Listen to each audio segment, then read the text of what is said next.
ndax bu du woon ak moom lii taxaw fii du am ginnaaw bi ñu sante yàlla ndax lu yàlla tudd tam moom la ci moom la ko yàlla ci ay loxoom la ko yàlla jaarale ndax biñ ko waxee wax dëgg yàlla mu ñëw visiter fi dafa ne yaramam daw na xool fii xool ci teen ba la ñu daan jëlee ji ndox daal ne bu soobee yàlla dinaa ci def li ma ci mën bàyyiwul ñu boole ko tam proviseur boole ñu ak ay dara ñu ngi koy ñaanal yàlla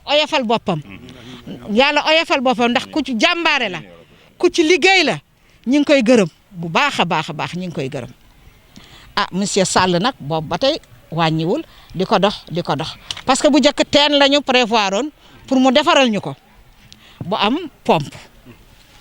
ñu dem ba si biir muy gas di gas yàlla nag jaam ak pexeem yàlla ak dogalam bi muy gas di gas ñu jot benn xeer ci biir mënatuñoo dem booba nag suñu wërsëg la ci yàlla ubbi ñu nag mu wam ne lii kat il faut que ñu def ko forage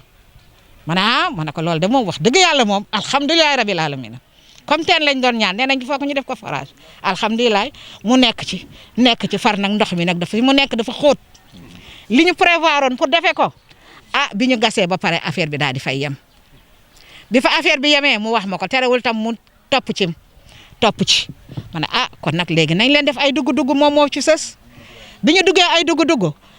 ma daa dem seeti waa finance bi ma demee wax dëgg yàlla Moustapha Ba maa ngi koy gërëm di ko sant mu dugal ci loxoom bi ma nee ni loolu tam doyul ñoom tam ñu wóolu ma bay bëgg a dee dañ lay defal reconnaissance de dette nga di ko fay ndànk-ndànk ma ne d'accord naa man lu ma ci mën a am même fin du mois bu ma dee dese 15 sama salaire dinaa signer seen reconnaissance de dette bi chaque fin du mois ma fay ko wante waa Touba Toul nañu am ndox lycée bi na am ndox mi ngi nii ma defal leen reconnaissance de dette bi ma leen ko defalee démb bi ma demee tam waa éducation ma woo leen wax leen ñoom tam ñu ne xaaral dinañ la ci jàppale ñu dindi as tuut ñoom tam jàppale ma ci man daw bi ma ñëwee wax ko Jatara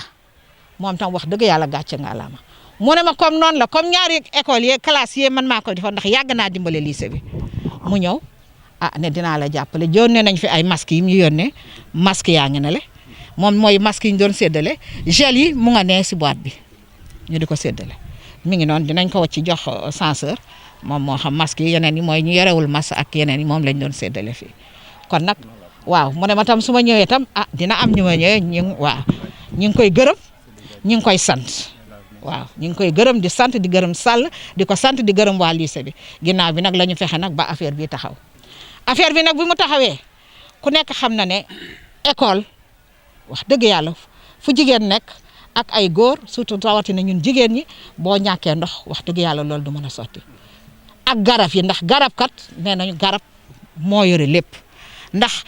oxygène bi ñuy noyyi garab yi dinañu ko defaral te garab am na garab yoo xam ne dinañ la jox ker ndax ci keru garab la ñu taxaw nii loolu moom mi ngi noonu am na garab yoo xam non seulement dina la jox ker mais dina la jox meññeent boobu nag am na njariñ trop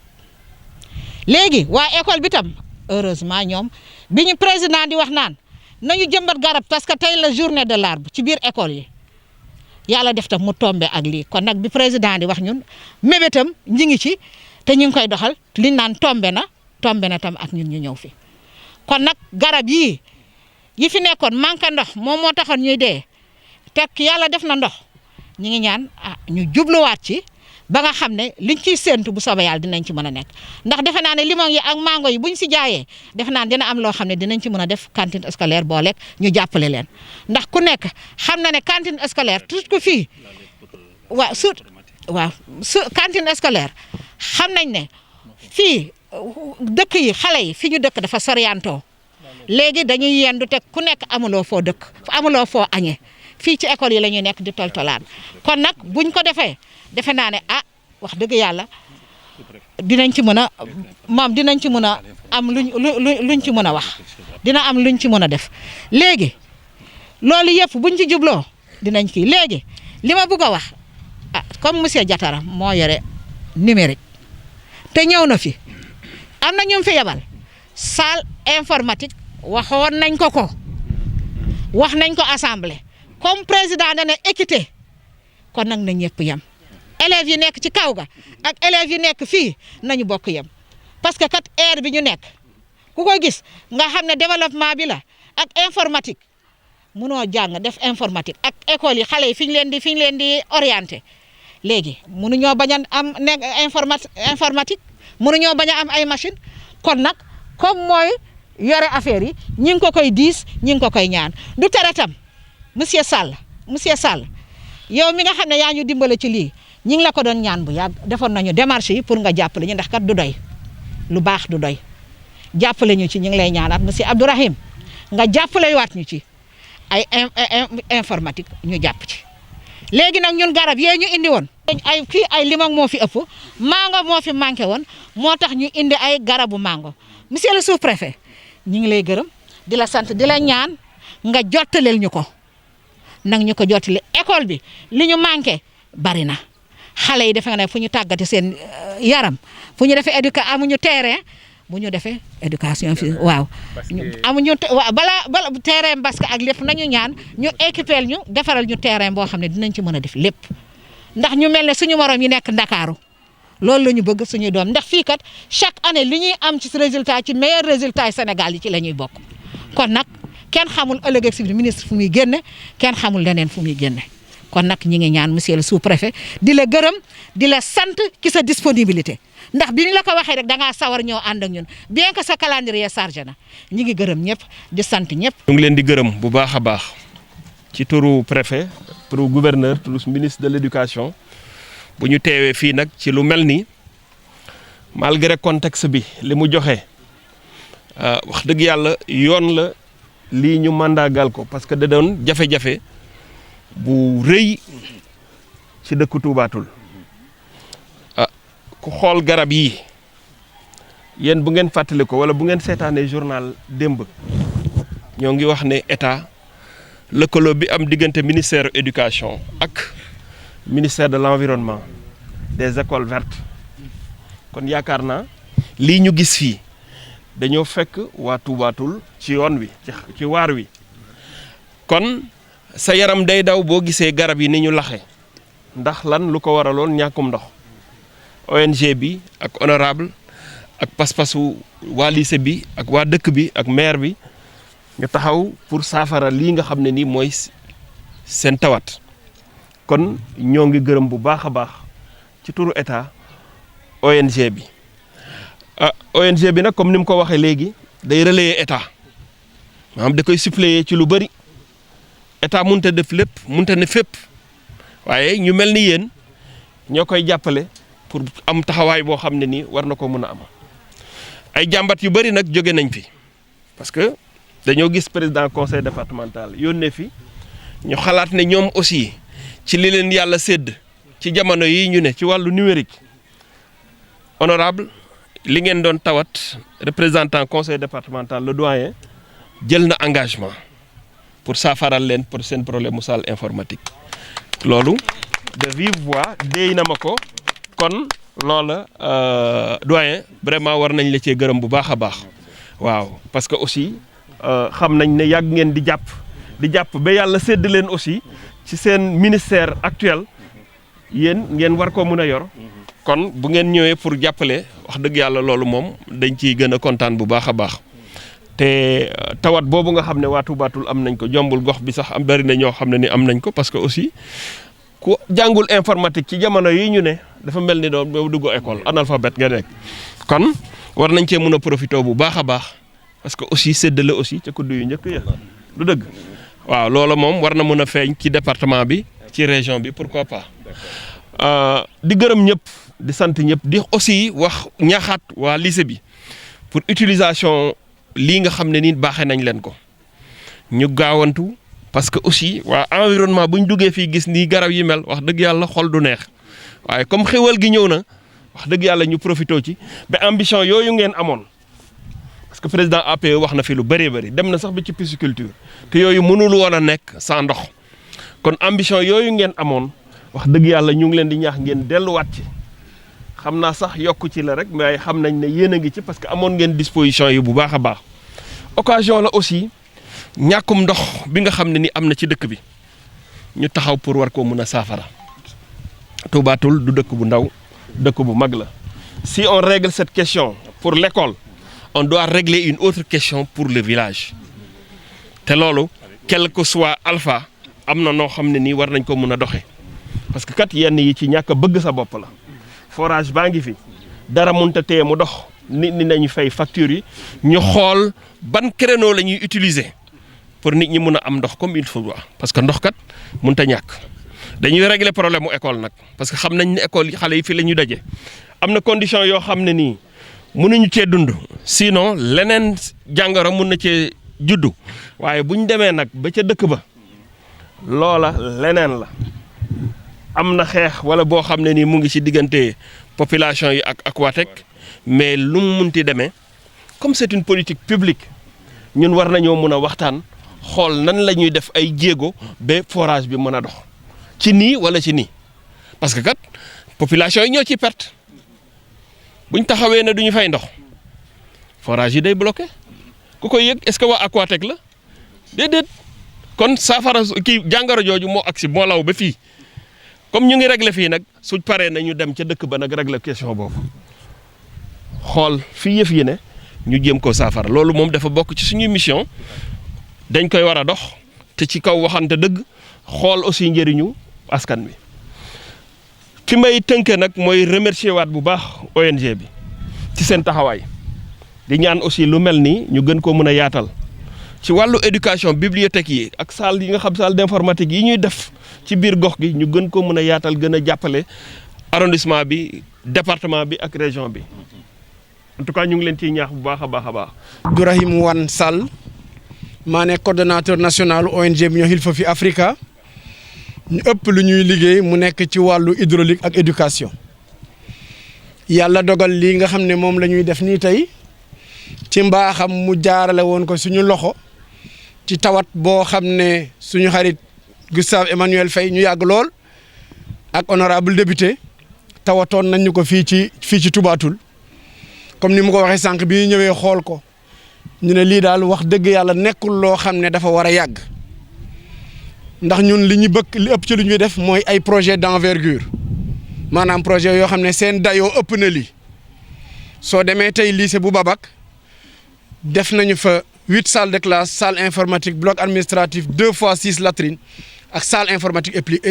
bu ñu équipé ñoo tabax CM bu Mbousnakh ñoo tabax CM bu Laalaan ñoo def bu Ngoye Ndofangor ñoo tabax le lycée de Ngaskop l'école élémentaire de y en a 16 17e établissement bi ñu tabax ñu ngi ko tàmbali il y a 3 semaines mu nekk le CM privé catholique de Khombol parce que waa DIDEC tam dañuy liggéey ak ñoom mu nekk ay programme d'envergure programme yii nag ay programme ponctuel la yoo xam ne bi ñu fa ñëwee xool ko ñu partagé ko ak suñu partenaire dañu wax ne lycée bu toll nii ak dayoo bii mu am élèves yi fii daje lii warul mën a ñàkk ndox ci njëlbeen dañu ne nañ leen defal léegi benn teen ñu équipé ko d'une pompe bu ko defee ñu daal régler problème bi ñu dégagé woon benn budget wu 5000 euros yàlla dogal zone bi dañ fi yàgg monsieur le sous-préfet zone bi tabax nañ fi école Mbampana Fall école Njëfun Parba mais jamono bii ñuy wax ni ci programme de résilience yi ñu ngi fiy teg ay projet maraîcher ak programme béy dunde yoo xam ne dañu def plaidoyer pour que jigéen ñi mën accéder à la terre nga xam ne municipalité bi dafay def délibéré jox leen su ko defee ñun ñu ñëw foofu équiper leen defal leen forage defal leen château d'eau defal leen pompe solaire defal leen 1 hectare de goutte à goutte accompagner leen sur 2 ans et demi dans les techniques agricoles en agroécologie ba keroog ñuy àgg ci commercialisation wala transformation am nañ ci ñetti ba ñeenti projet yooyu ci biir dëkk bi loolu nag tax ñoo xam difficulté yi am fii ci wàllu ndox bi ñu àggee ci juróom-ñeenti mètre ñu daj fi benn roche bu metti bu dëgër boo xam ne suñ ko doon topp amaana tey jii duñu inauguré ñu ne kon nañu jàll ci beneen phase nañu fexe rek ñu forer ko benn yoon mu jeex yàlla dogal nous avons foré sur 31 mètres ak l'appui de notre bras technique monsieur Mbacké Faye moom mooy suñu technicien hydraulique ak solaire moom moo ñëwoon jàngat fii ba mu détecté woon fan la point bi nekk bi gën a favorable nga xam ne foofu baraal bu ñu fa defee bu ñu àggee ci nangami mètre incha allah danañ am ndox te ni mu ko waxee woon noonu la amee niveau dynamique bi tey ci teen bi mu ngi nekk ci 19 mètres boo eggee 26 daanaka ndox mi du jeex ñu assurer ñi nga xam ne ñu rassurer ñi nga xam ne ñoo fi bëgg a toppatoo seen wàllu garab ne teen bii bi ñu ko nattee ñu ngi xayma débit am ci 7000 litres par heure juróom-ñaari junni litres par waxtu yoo xam ne mu ngi génn ak pompe boo xam ne électrique la jamono bu ne mun ngaa root yaakaar ne luñ ci bëgg a def lu nekk xaj na fi ñun suñu engagement ci wàllu éducation président Jules Ferry dafa doon wax ne ouvrir une école c'est fermer 5 prisons parce que ñoom jàngalekat yi lu waay di liggéey rek seen liggéey gën a jafe ñun dañuy defari machine dañuy tabaxi école dañuy tegale ay mool mais ñoom nit ci boppam dañuy tabax ñoom ñoo ñu war a tabaxal citoyen bi nga xam ne moom lañ soxla suba moo tax honorable député dox équité tey ñu waroon a fexe sénégalais fu mu nekk ñu garantir ko les mêmes chances de réussite que ki nga xam ne moo juddoo taax ak ku juddoo àll mu bañati am benn différence ba tax na ñun suñu intervention li ci ëpp mu ngi jëm ci monde rural bi ñu ngi jaar sous-préfet jaar nañ fa jaaraat fa ñu ngi fay bàyyi léeg-léeg suñu programme d'investissement yi parce que yéenay suñu bunt yéenay suñu ay kilifa yéen fii taxawaayu président de la république sañu mukk ñu dugg fenn du dañoo jaar ci yéen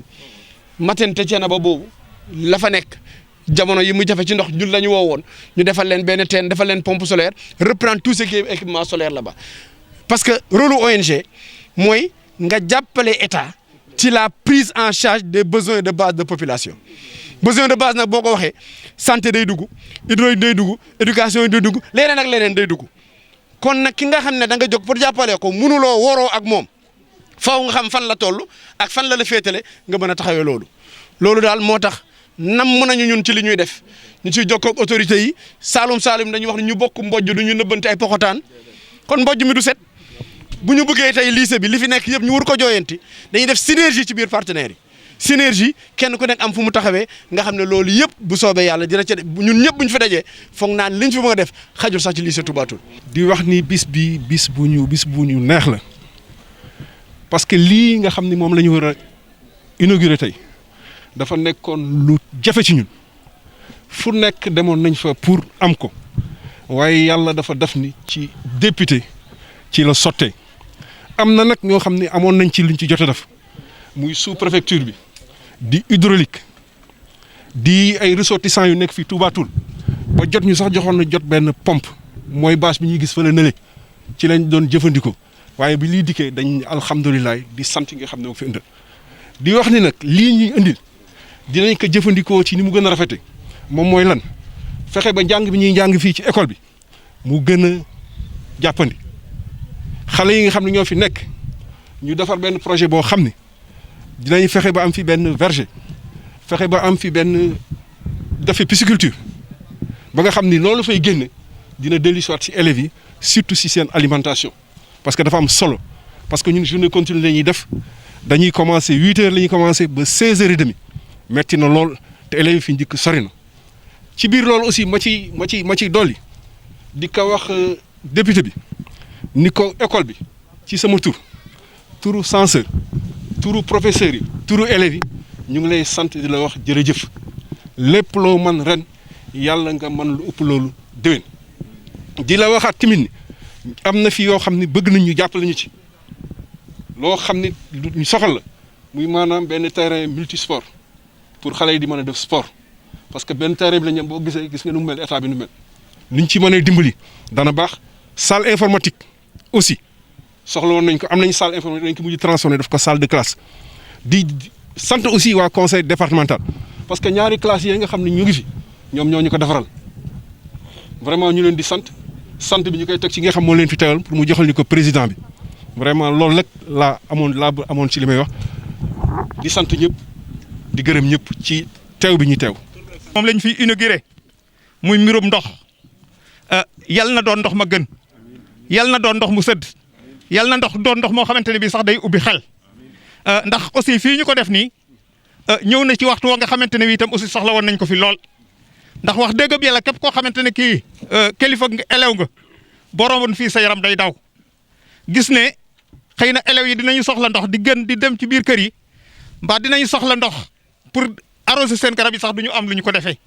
kon tey bu yàlla dogalee am ñu dox ay jéego dox bu lii taxaw fi tey du ñu mën lu dul sant leen gërëm leen tey ñaan itam aussi yal na yàlla dolli nu jàmm ñun ñëpp rek daal vraiment du ñu guddal wante itam ngeen xam ne ci turu chef du village yi ngi nekk ci commune Touba Toul yëpp ñu ngi sant di gërëm ci acte bii nga xamante ne bii tey am na fi tey di ñaan itam rek yàlla na yàlla def muy la gën ñu ngi sant ñëpp di sant itam aussi ñi nga xamante ne itam aussi ñooy professeurs yi ndax kat école bi xëy na ci suñu village la nekk mais nag gis nañu ne vraiment lépp loo xamante ne lii xew na ci dëkk bi ñoom yëngatuñ ci ñëw jàngale rek mais diñ ñëw bokk ak ñoon suñuy programme ñëw bokk ak ñoom suñuy xew ñëw bokk ak ñoon lépp suñuy naqar lépp lu ñu am ñu ngi ca kon ñoom itam aussi duñu mën a wax mukk ba pare te santuñu leen gërëm leen di sant itam aussi maanaam association parents d'élèves yi ndax wax dëgg yàlla lépp lu fi xew itam aussi ñëw nañu ci ñoon yëgal ñu ne da am na lu ñu bëgg a def lycée bi ànd ceeg ñoon ñu ñëw ànd ceeg ñoom gunge leen ci te itam bu leen neexoon itam aussi ñu ne ñoo yor liggéey bi nekk ci biir lycée bi mun nañu ñàkk a yëgal chef de village mun nañ ko yëgal mais lépp lu ñu fiy def rek dinañ ñëw diisoo ceeg ñoon nu ànd ceeg ñoom itam def ko kon ñu ngi sant ñëpp di gërëm ñëpp di baalu àq ñëpp itam aussi xëy na li ñu bëggoon wax bëri na yaatu na mais nag comme di ñuy gàttal dalal rek ñu yem foofu ñuy sant bu baax di gërëm jërëjëf. Sëñ Ndiaga Faye doon président association parents d'élèves lycée de Touba Toul mais ñu xam ne itam le sous-préfet l'association des parents d'élèves de Touba Toul est affiliée à l'ANAPES, Association nationale des présidents de parents d'élèves et d'étudiants du Sénégal, dirigée par Pape Massar Diop, qui fut un ancien professeur au niveau du lycée Malick Sy de Thiès. Sunu sacerdoce nag lenn la mooy bokk ndey bokk bàyyi jàppale les directions jàppale sunu doom yi jàppale sunu professeur parce que association parents d'élèves njaaxanaay lay tëddee partenaire la boo xamante ne lépp luy suqali école rek ñu nga ca kenn mënu la wax nag suqali école en priorité sunuy doom a ñu gën a ñor peut-être mais nag professeur yaa ngi ci direction ngi ci dañ lay biral fii monsieur le sous-préfet que le proviseur Doudou Dieng Kandji sincèrement c'est un modèle de fonctionnaire lépp loo xamante ne daal soxal nañu ko il est prêt il est ouvert dañuy toog ak moom discuter ak moom de façon transparente waxtaan ba ñu trouver solution réglé nañu fi ay problèmes sociaux yoo xamante ne mën nañu ko exploiter neneen professeur am problème ak élève mais dañuy toog waxtaan ci suñu biir pour trouver des solutions loolu yëpp am na fi.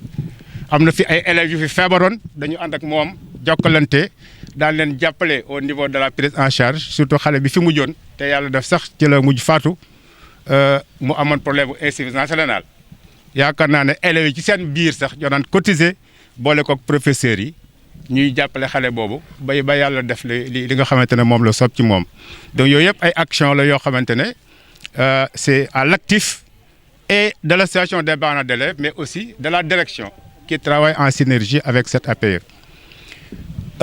Monsieur le sous-préfet mënuñu ñàkk a wax ak yow itam ci li nga jàkkaar lool muy garab yi ngay gis nii dañuy faral di wax ne tey bu amoon un concours national